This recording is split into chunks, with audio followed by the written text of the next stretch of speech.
Posebno vas molim da pozdravite ovu s vaše desne strane ekipicu i finalu koja se trudi da, pa šta da kažem, ekipica jeste, jako su mali, to je škola folklora, da im damo podršku jednim velikim aplauzom i neka nam odrastu u velike igrače, u velike čuvare tradicije, kako je i sam domaćin Jablaničko kolo, preko 55 zemalja, izvinite, preko 55 nagrada i ove godine osvojilo Kulturno-umetničko društvo Jablaničko kolo Lebane i na dostojan način predstavljalo i prezentovalo opštinu, sve vas i narod, odnosno grad gde živi. Hvala Jablaničkom kolu na pravom predstavljanju. To su etno zvuci, tako je Filip Bogdanović. Trudim se da ništa ne zaboravim. Posebno vas molim da pozdravimo večeras ansambl narodnih igara sama Nikolov iz Skoplja, Makedonija. To su naši dragi prijatelji, naše drage komšije.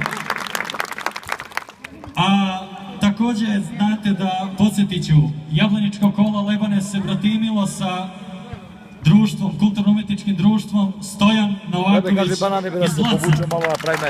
Pozdrav dragim prijateljima iz Blaca sa željom da budu i oni tako dobri i da pokupe nagrade gde god se pojave.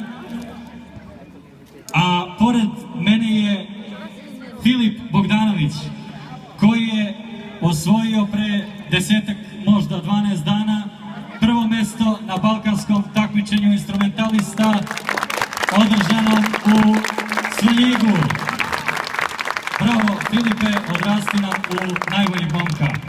E sad, pionirska folklorna grupa KUD Jablaničko kolo uz pratnju instrumentaliste na gajdama Filipa Bogdanovića i frulaša Miloša Grujića odigraće izvorne igre Leskovačku četvorku, Vlasinku, Beloradu i Bugarku. Inače, napomenut ću da je ovaj ansambl igrama koje ćete videti osvojio mnoge nagrade na mnogobrojnim festivalima. Neka ovaj festival počne, uživajte u igri i pesmi. Živjeli!